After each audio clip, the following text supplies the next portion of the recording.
Hi, welcome back to educator.com. This is the lesson on the endocrine system. So we've got to talk about hormones with the endocrine system because those are the little messengers that make the whole thing work. The endocrine system is all about hormones, the glands they come from, and what tissues are they affecting. So the main function is to preserve homeostasis, to keep balance in the body, because depending on what your current condition is physiologically, something needs to be adjusted. Stimuli changes in the environment, conditions change, and your body needs to be able to adjust quickly. And hormones are the way that happens. So with hormones, it's all about endocrine communication, and it's inside the body, between tissues, via the bloodstream. Yes, there are other communications inside the body like paracrine communication. That tends to be more close quarters, like one tissue neighboring another tissue and stimulating that way. But with endocrine communication, you can have a signal sent from a part of the brain that goes all the way to the adrenal glands, which, in terms of blood flow is quite a distance. So endocrine communication is involving hormones in the bloodstream. Each hormone has a target cell. That's an important term. So target cell. For instance, a very important target cell for insulin would be in the liver. Insulin is like a key that helps get sugar out of the bloodstream and packaged away in your liver. Other hormones don't impact the liver because they have other target cells. Some hormones, their target cells might be just the stomach or might be just your muscles. So the target cell is going to have specific receptors, meaning specific proteins, that is kind of like a lock and key mechanism. So think of the key as being the specific hormone, and the lock corresponds to that hormone shape and that hormone structure. And then other cells don't have that particular lock, so that hormone's going to just drift by them and not dock on them and affect them the same way. So endocrine glands are the specific tissues or organs that actually produce hormones. And in terms of the structure of hormones, what they're made from, there are three main classes of hormones. Amino acid derivatives, so sets of amino acids in very specific sequences are going to give you thyroid hormone, hormones from the thyroid gland in here. Epinephrine, also known as adrenaline, is made from amino acids. Dopamine, which is not only a hormone, that's also considered a neurotransmitter in the brain, that's made from amino acids. Peptide hormones, thyroid stimulating hormone, luteinizing hormone, and follicle stimulating hormones. These two have to do with the gonads, the testes or ovaries. This one stimulates the thyroid gland so that it actually secretes and releases thyroid hormone. And then there's lipid derivatives, so made from fat. Androgens and estrogens, the sex hormones, androgens associated with males, estrogens more associated with females. Those, without fat in the body, you're not going to be able to produce those. Negative versus positive feedback. So with negative feedback, that's the most common way that hormone release is regulated. Basically what happens is it's kind of like a thermostat. That's the analogy that I think is best for this. So think about a thermostat. Let's say you set the thermostat to 72 degrees or 20 degrees Celsius, okay? That thermostat is going to cause release of cold air up to a point. So cold air is going to release cold air, cold air, cold air. And then eventually the thermostat is going to shut off that cold air. When will it shut it off? When you finally get to 72 degrees Fahrenheit or 20 degrees Celsius.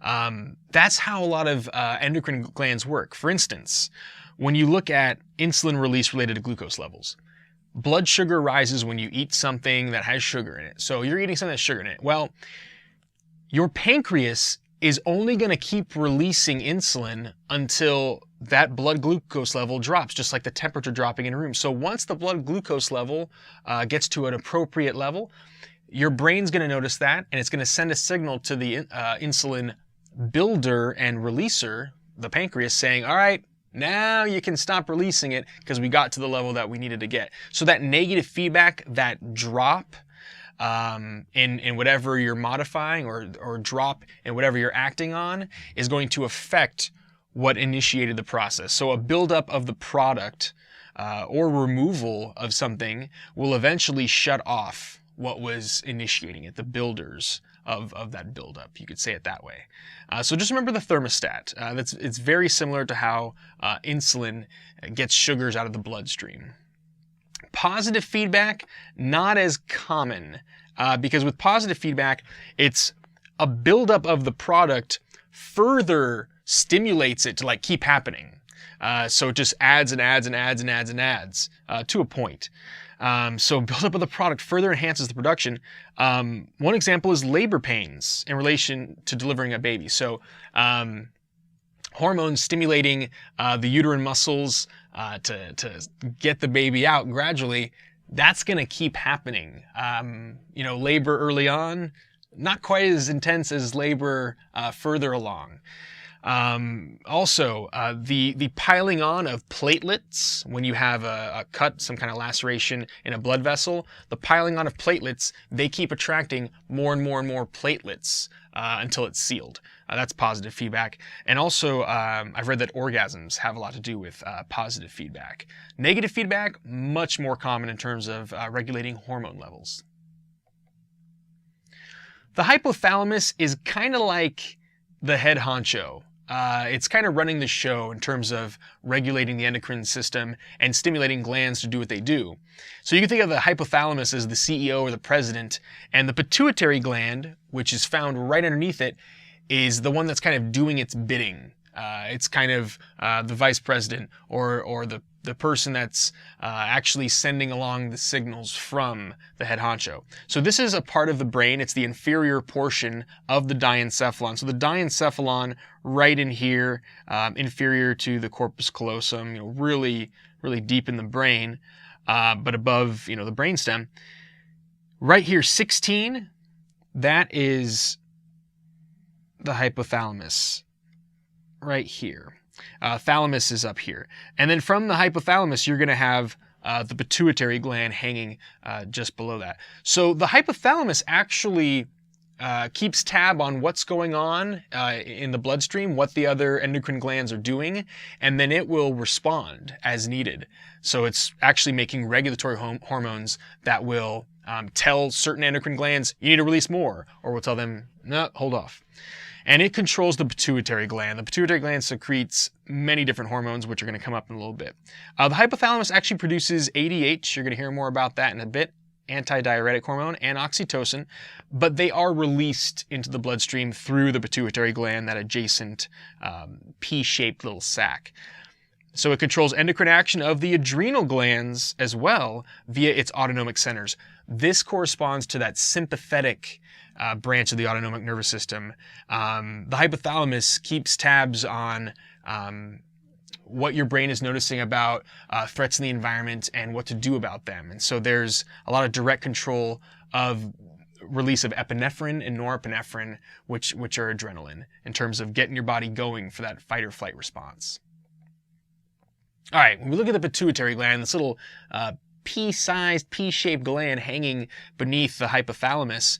Remember, it's in the sella turcica. So this is a little computer animation of the two parts of the pituitary gland. Remember, if you saw the skeletal lessons, there's a well, sella turcica means Turkish saddle, in the sphenoid bone of the cranium. And in that little well is where the pituitary gland is kind of saddling up. So the pituitary gland has two sides, anterior pituitary towards the front and the posterior pituitary on the back side. And these hormones, like I said before, are secreted to regulate other glands. So some examples. The anterior pituitary, this orange side of it, it's not really orange in the body, secretes prolactin. Prolactin, meaning like pro-milk.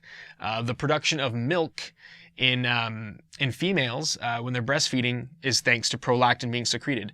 The function of prolactin in males, not fully understood, but it is found in the male bloodstream. Corticotropin has a lot to do with regulating adrenal glands, which release adrenaline. That comes from the anterior pituitary as well. Thyroid stimulating hormone, guess what that stimulates? The thyroid gland. And then gonadotropins. Gonadotropins actually include the two kinds of hormones that are going to impact either the ovaries or testes. So whichever pair you have, if you're male, you have testes or testicles, and females, of course, have ovaries. Follicle stimulating hormone is what makes the follicle develop. And if you're wondering what is a follicle, you'll hear more about that with the female reproductive system lessons. But it's basically the cellular parts that nourish and help the ovum, the egg, develop. And then the follicle for men is you're not going to get sperm development properly without FSH, follicle stimulating hormone. Luteinizing hormone has a lot to do with ovulation in females. So the release of the egg at the right time to meet a sperm potentially, that's thanks to LH or luteinizing hormone. In males, has a lot to do with proper androgen levels and maintaining male sex hormone levels where they should be.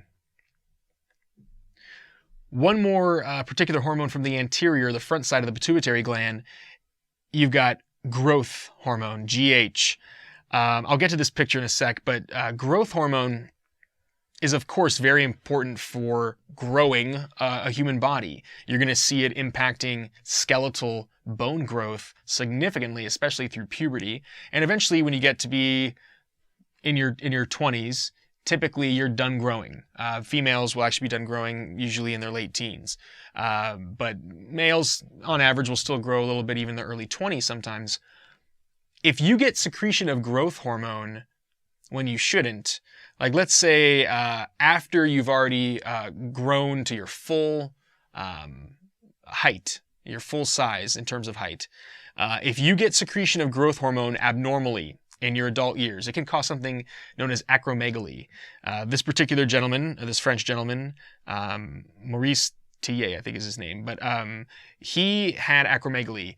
It causes typically an enlargement of the jaw, the hands, and the feet to where they are abnormally large. And you could see from this image, he does have a very large mandible. So that's too much secretion of growth hormone after you've already finished growing. When we look at the posterior side of the pituitary gland, the back end, it releases two hormones. These are actually synthesized or made in the hypothalamus, but antidiuretic hormone, or ADH, decreases the amount of water lost at the kidneys. So, hey, there's a kidney. So the kidney is stimulated by ADH to hang on to water. Why? Well, let's say you haven't drank enough water throughout the day. You don't want to be urinating as much because you will dehydrate your body. So antidiuretic hormone levels have to do with the amount of plasma or the amount of fluid that's going to be noticeable in your bloodstream. Things like alcohol, drinking alcoholic beverages, which contains ethanol, is actually going to disturb the ability to release ADH properly into the bloodstream. And that's why somebody who is intoxicated actually tends to urinate a lot more, and their urine ends up looking clear when they're drunk, because you're releasing way too much water out of the kidneys. And part of the reason hangover is so bad is dehydration. And then oxytocin. Oxytocin, that word literally means quick childbirth. So oxytocin will have a lot to do with labor initiation. Also, oxytocin will stimulate milk to be released out of a mammary gland. There have been some studies regarding how oxytocin levels are impacted by a recent mother, so a mother who just gave birth recently and is breastfeeding. Anxiety and stress, which ends up affecting the hypothalamus, which ends up affecting the release of oxytocin, can have an impact on how much milk you produce. Some women will stop producing milk if they're overly stressed. And then also, some women, recent mothers, if the baby is heard crying, they will start lactating. The milk will actually come out of their nipples just hearing the baby cry. And that's because that emotional response to the baby had to do with oxytocin being released. Another interesting thing about oxytocin is that when they've done tests on hormone levels in really elderly couples who've been married 50, 60 years, their oxytocin levels in their bloodstream are higher than average. So there's some theories that oxytocin is kind of like this bonding hormone / neurotransmitter that helps humans connect to each other. And hey, the fact that oxytocin actually can end up going out of breast milk and into the baby can further that baby-mother bond, potentially. So the thyroid gland is the next endocrine gland we're going to discuss. The thyroid gland, you can see right here in this image, has sort of this interesting kind of butterfly shape. It's right below that thyroid cartilage. So here's the thyroid cartilage that you may remember from the respiratory system lessons. And the thyroid is wrapped around the anterior surface, the front side of the trachea, and it is below that thyroid cartilage. So there's two lobes, you can see 1, 2, separated by, or united rather, by this what's called an isthmus. So it's that slender connection right in the sort of medial midline part of the trachea. As usually about 34 grams in terms of its mass, or 1.2 ounces.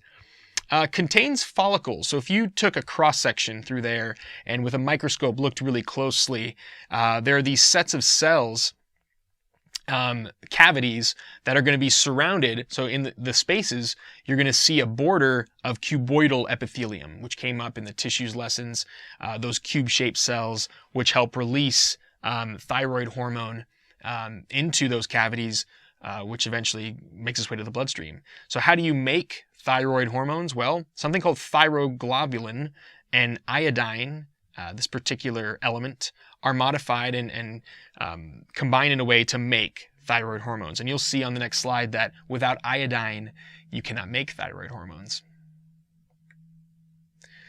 All right, so what is the thyroid gland doing in terms of what it's releasing into the body? There are two main hormones, abbreviated T4 and T3. I know it sounds like sequels to a certain movie franchise, but thyroxine, also known as tetraiodothyronine. Here's why. If we look quickly at this triiodothyronine, I know that looks like a typo, but that's correct. 3 iodo, meaning 3 iodines thyrronine. It contains 3 iodide ions in that particular molecule. Well, this is a shortened version. The other one is tetra, meaning 4, iodothyronine, and that has 4 iodide ions. So these are released, and they have a huge impact on metabolism. Things they actually specifically do, elevate oxygen and energy consumption, which you need to do when your body needs it. So it helps regulate that pace of metabolism. Increased heart rate and blood pressure. The more of these you secrete, the higher the heart rate, the higher the blood pressure on average. Increased sensitivity to sympathetic stimulation. So somebody with too much thyroid hormone being released, you would call them, or you would say that they have hyperthyroidism. They tend to be a little bit more fidgety, especially if their sympathetic branch of the nervous system was activated. Stimulate red blood cell formation, which is important. That goes along with these. If you have a need for more oxygen and the heart rate is higher and blood pressure is higher, more red blood cells kind of go along with that in terms of delivering the proper amounts of oxygen to tissues, and then accelerate bone mineral turnover in terms of releasing some of those minerals from bones and then the rebuilding of those minerals once they've been used. So those are the basic effects of the two different thyroid gland hormones. The parathyroid, called so because they're located on the posterior surface of the thyroid. It's 4 little nodules, and so it's 2 pairs of these parathyroid glands located on the backside, like I said, the posterior surface. Each is only about 1.6 grams or 0.06 ounces, and they secrete parathyroid hormone, also abbreviated PTH. What do these do? Increases calcium, that's the chemical abbreviation for the ion, increases calcium concentrations in body fluids, specifically the blood, and enhances reabsorption of calcium in the kidneys, reducing a loss in urine. So if you actually do need to hang on to some more urine, the accompanying of this parathyroid hormone along with ADH could assist with that. And so you could see that you're getting calcium into the blood, and then you're also keeping calcium in the kidneys. And the reabsorption thing will make more sense when you actually look at the urinary system lessons. But these two have to do with regulating calcium levels in the bloodstream. The adrenal glands. When we look at the anatomy of how these adrenal glands are made up, they're found on the superior surface of the kidney. So here's that kidney. Right kidney, left kidney. You see the left kidney is a little higher. Hey, they have little hats. Adrenal glands are kind of like kidney hats. Slightly triangular in shape. They're also known as the suprarenal glands because they are above these renal organs. That's renal always has to do with the kidneys. So you can call them suprarenal or adrenal glands. And guess what? They release adrenaline. Yellow, pyramid shaped, about 5 grams mass or 0.18 ounces, and each contains 2 main sections. So let's say if we took this particular adrenal gland and we cut it like a frontal cut straight through it, or a coronal section, you would see 2 layers. The outside is called the cortex. The inside, I'm going to color it red. The inside of the adrenal gland is going to be the medulla. So that's your adrenal gland anatomy. All right. We're going to first focus on the cortex, what the cortex is doing. That's the outer sets of cells of the adrenal gland. They produce and release aldosterone. And these terms here, zona glomerulosa, zona fasciculata, and zona reticularis. If you look at a micrograph of the adrenal cortex, you're going to see these regions from top to bottom in that part of the adrenal gland. That's all. So aldosterone, what does it do? Well, it targets the kidneys, which are right next door, increases their absorption of sodium and water, and accelerates the loss of potassium. So keeping a balance between how much sodium is in the bloodstream versus how much potassium there is and which one you're letting go of more has to do with the level of aldosterone that's being released by the adrenal cortex. Glucocorticoids, the main one, cortisol. That's the one you tend to hear about mostly. Targets mostly the liver, accelerates the rates of glucose synthesis and glycogen formation, so helping build up sugar levels. And it has anti-inflammatory effects in terms of reducing inflammation due to your immune response. So inflammation is your body's way of getting increased blood flow, specifically a lot of white blood cells to an area. So more glucocorticoids or cortisol being released are going to reduce that, going to cause blood vessels to get constricted. And then androgens. Androgens in the zona reticularis have more of an effect on children and women. You're going to see higher levels or more of an effectiveness in kids and women, not as much in men. And they do encourage bone and muscle growth and blood formation. You can imagine that as a child is growing, the amount of bone and muscle growth and blood formation keeps increasing. So that does make sense that you would see, especially during growth, those kinds of effects that are needed. When we look at the innermost part of the adrenal glands, what that part's doing, it releases epinephrine, also known as adrenaline, and norepinephrine, also known as noradrenaline. So 75% of the adrenal medulla secretions are going to be the epinephrine side. Norepinephrine comes from the same precursor. I mean, the only difference is the nor prefix in the front. This has to do with the fight or flight response. In response to some kind of stressor, something that needs to be fought to maintain life or run away from it.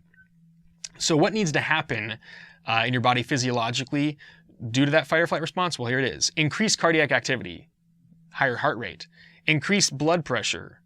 your blood pressure is going to go up in terms of rocketing blood throughout your body. Glycogen breakdown. If your muscles are working extra hard to help you fight or run away from something, you're going to need more glucose access. And so breaking down glycogen and getting that sugar to the muscles is going to help with that.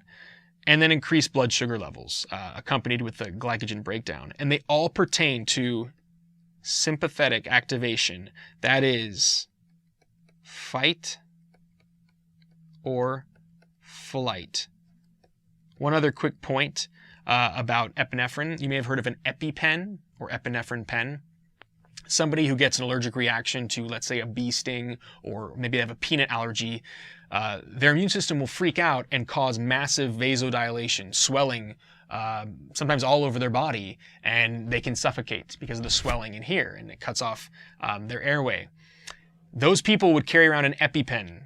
So when you stab the EpiPen straight through their jeans, through their pants, into their thigh, and actually inject the epinephrine, that adrenaline constricts their blood vessels and will save their life. They still have to go to the hospital even after that pen is used, but that's important for them in terms of getting their blood vessels back to a stable blood pressure.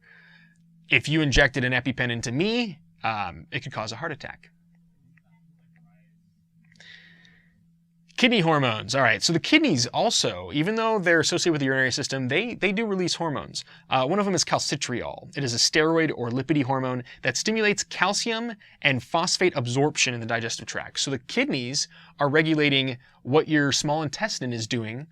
And the important thing about that is the kidneys, they do have calcium and phosphate running through them. So the kidneys do have a sense of how much of that stuff is there.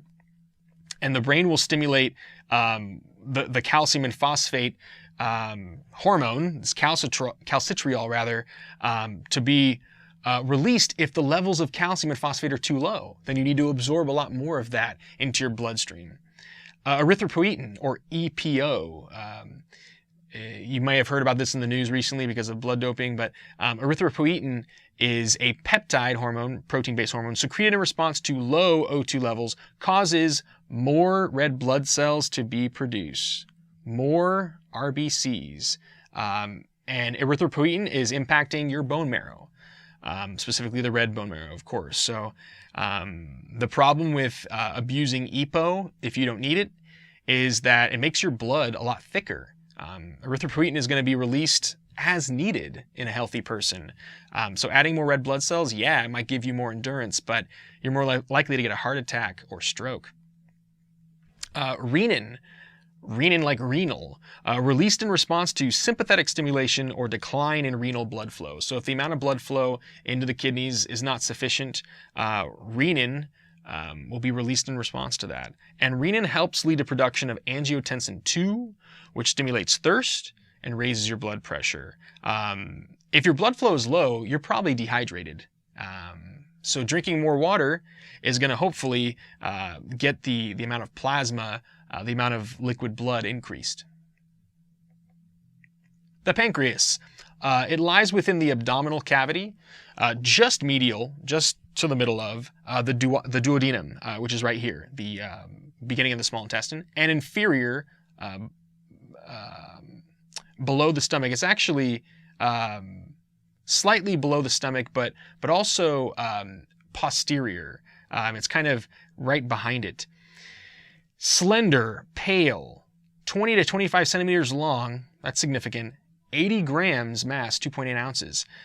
There's actually the body and the tail of it.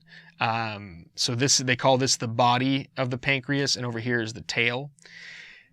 In this particular lesson, we're talking more about the endocrine side of it, but the exocrine pancreas, which is most of the organ's job, deals with the digestive process, secreting digestive enzymes into the duodenum.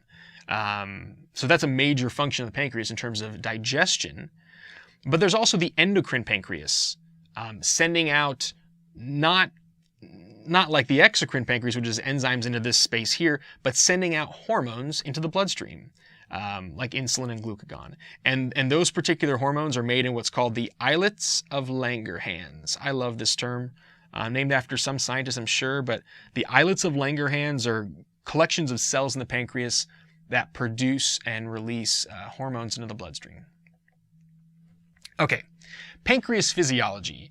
So what are these different pancreas hormones actually doing? Glucagon, which sounds a lot like glucose, is produced by the alpha cells of the islets of Langerhans. Glucagon stimulates the breakdown of glycogen, which is you're storing that polysaccharide in your liver and in the muscles, stimulates the breakdown of triglycerides, of fats, and stimulates production of glucose in the liver. Glucagon is typically going to be released when your blood sugar is low. Let's say it's been a while since you've eaten. You need higher blood sugar. So get it out of the glycogen into the bloodstream. Break down fats to give yourself some more building blocks to break down through aerobic respiration. And hey, get even more glucose being synthesized. So by breaking down glycogen. And glucagon does the exact opposite of insulin. So insulin, which is produced by the beta cells in the pancreas, is the opposite effects. So this is actually going to cause sugar to leave the bloodstream. It's going to make glycogen. You actually can get a buildup of triglycerides in response to insulin. And also, instead of glucose being released by the liver, you get it out of the bloodstream and into cells.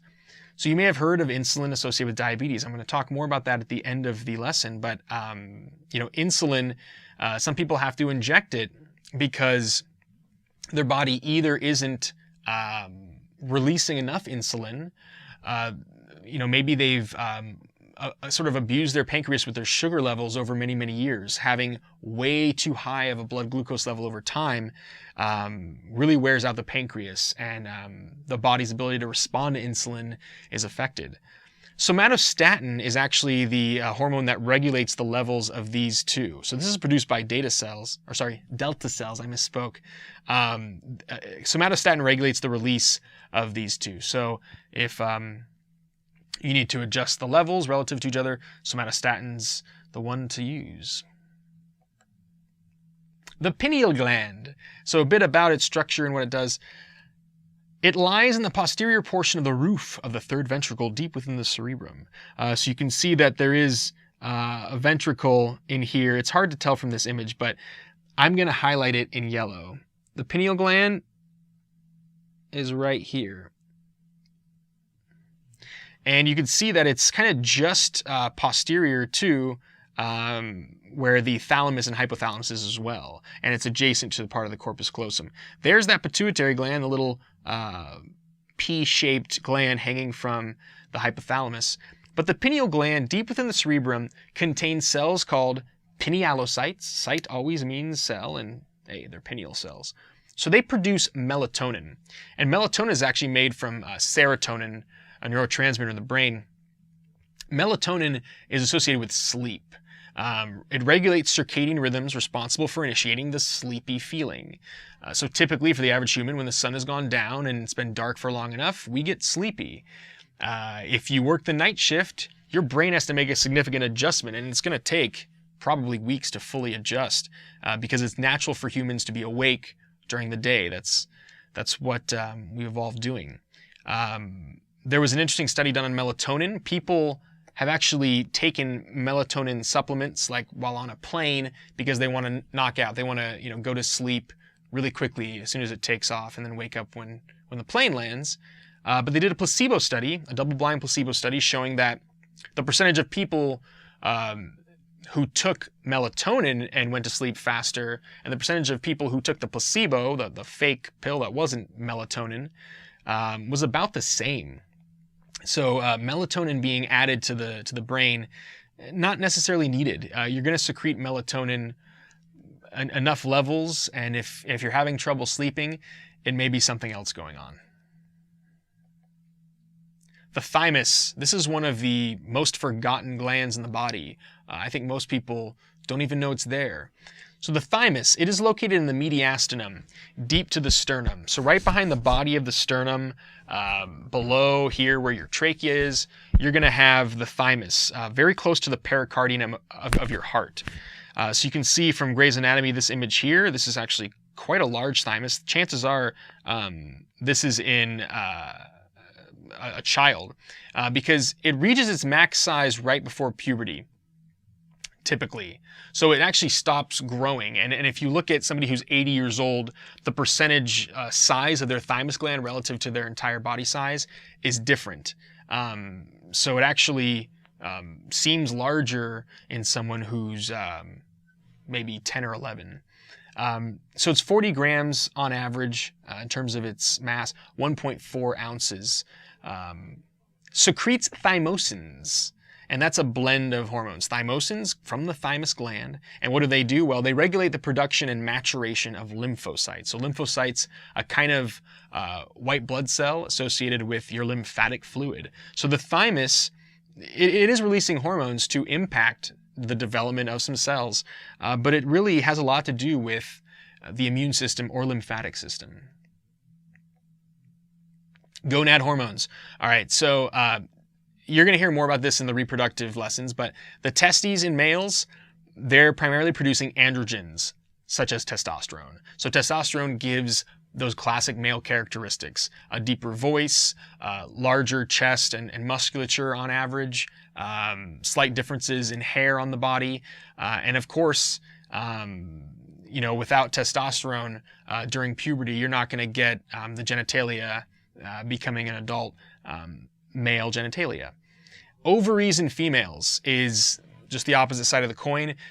Both sets of gonads start out the same in utero, and then because of developmental differences embryologically, you get the testes descending and becoming different. But the ovaries, of course, stay in the abdominal cavity, close to the pelvis. And what do the ovaries do? They produce estrogens, like estradiol, and produce progestins, like progesterone. These have a lot to do with the cycle in females, the menstrual cycle / ovarian cycle, and of course, making a female look different on average than a male. So just like I mentioned with those secondary sexual characteristics beside the genitalia difference, in terms of the shape of a female body, voice differences, etc. So these hormones from the gonads are going to impact the gonads and other parts of the body, of course. Remember those gonadotropin hormones like FSH and LH are going to impact these particular tissues. And finally, some endocrine conditions and disorders. Diabetes type 1 and type 2. The full name of this kind of diabetes is diabetes mellitus. And type 1, they typically call it the one that you're born with. And type 2, they call adult onset. So type 1, sometimes you'll see the term juvenile diabetes. Type 2, adult onset. Currently, type 1 diabetes does not have a cure. Type 2 can be cured. Let me explain. So diabetes type 1, there are various theories as to how this develops. There's some evidence that there could be a virus early on in life that negatively impacts the pancreas, and so the amount of insulin that you're releasing, not enough, and so you need insulin supplements your entire life. And there's still a lot of research being done into it. There may be genetic and environmental factors involved. Type 2 diabetes, they call it adult onset because generally as a child, this person does not have any problems with their insulin levels and regulating blood glucose, but abuse of their pancreas in terms of the amount of insulin that they're demanding their pancreas to release, they are eating way too much sugar throughout their life, day in, day out. There's recent studies showing that just drinking a bunch of soda every day, that's excess sugar that your body didn't need. That makes it more likely to develop type 2 diabetes. But of course, there are a lot of factors that impact it. The reason why type 2 diabetes is curable is a lot of people who have type 2 diabetes as adults tend to be overweight or obese even. And getting rid of that weight and changing your diet will oftentimes get rid of the symptoms of type 2 diabetes, so you don't even need the insulin supplements anymore. Diabetes insipidus is a bit different. This doesn't apply to insulin specifically, diabetes insipidus has to do with ADH, antidiuretic hormone. And the symptoms of diabetes mellitus and diabetes insipidus, one commonality is urinating way too much, way too many trips to the bathroom throughout the day. So diabetes insipidus is undersecretion of ADH, because that keeps fluid in. So not producing enough ADH to impact the kidneys, you end up urinating way too much. Then you have hypoglycemia associated with diabetes. Hyperglycemic means your sugar levels in your bloodstream too high, you need some insulin. Hypoglycemia, sugar levels too low, you need to eat something. So somebody who's been taking their insulin as a diabetic but hasn't been eating, they're going to be hypoglycemic because insulin gets sugar out of the bloodstream. So hey, eat a candy bar, drink some soda. Addison disease impacts the adrenal glands primarily. John F. Kennedy actually had Addison disease. Has to do with an imbalance of adrenal hormones, and one of the strange side effects or signs of Addison disease is a bronzing of the skin. So I've seen some images of JFK where it looks like he almost has like kind of a strange tan, and that's a sign of Addison disease from oversecretion of adrenal hormones. Hyper/hypothyroidism. So hyperthyroidism would be too much thyroid secretions, too much of T4 and T3. Your metabolism's too speedy. Hypothyroidism, not enough. So a lot of people with hypothyroidism tend to gain weight much more easily. And so supplementing their body with some thyroid stimulators can speed up those metabolic levels. Cretinism is when you are born with hypothyroidism, and it's a terrible name, named after someone thought that the babies have an appearance of looking like a cretin, and you could just say it's juvenile or at-birth hypothyroidism. Yeah, treatment with thyroid hormones can help with that, but it's something you're born with. And then goiter. You're looking at one. A goiter is way too much inflammation of the thyroid hormone. So you could see that there's quite a bit of swelling in this particular lady. So there are ways you can reduce the swelling within the thyroid gland. You typically do not see this happen in first world countries or well-developed industrialized nations, because with medical attention and dietary knowledge and available minerals and all that, you don't see goiters developing, but it can happen. Pituitary gigantism and dwarfism. Pituitary gigantism, overactivity of the pituitary gland in terms of growth hormone, is going to make a person grow really, really tall. And they typically just keep growing unless you get surgery to fix it. And sometimes it's just a tumor inside the pituitary gland that's doing that. Robert Wadlow, the tallest person to ever live, he was very close to 9 feet tall. He had pituitary gigantism, died at age 22. Pituitary dwarfism is the opposite. Undersecretion of pituitary growth hormone can make it where you don't grow tall at all. There are other ways you can be a little person, of course. There are genetic links that can sometimes lead to it, but under secretion of growth hormone from the pituitary can cause it. One more I want to add is IDD, iodine deficiency disorder. Easy cure. Has to do with the thyroid gland, because you do need iodine for those thyroid hormones. Iodine deficiency disorder is most common in third world countries, underdeveloped nations, because iodine is not in their diet. They're not getting enough iodine. And the amazing thing is the cure is like 1 spoonful of iodine liquid will give them enough reserves of iodine to do well. So it's an easy cure, it's an easy fix. The reason why people in industrialized nations like America don't see this is because of iodized salt. So next time you're at the store, look at the majority of the salt containers that you can buy salt in. They'll say iodized salt. We actually add iodine to our table salt, and that's an easy way to get proper levels of iodine in your body, and it keeps your thyroid working really well. Thanks for watching educator.com.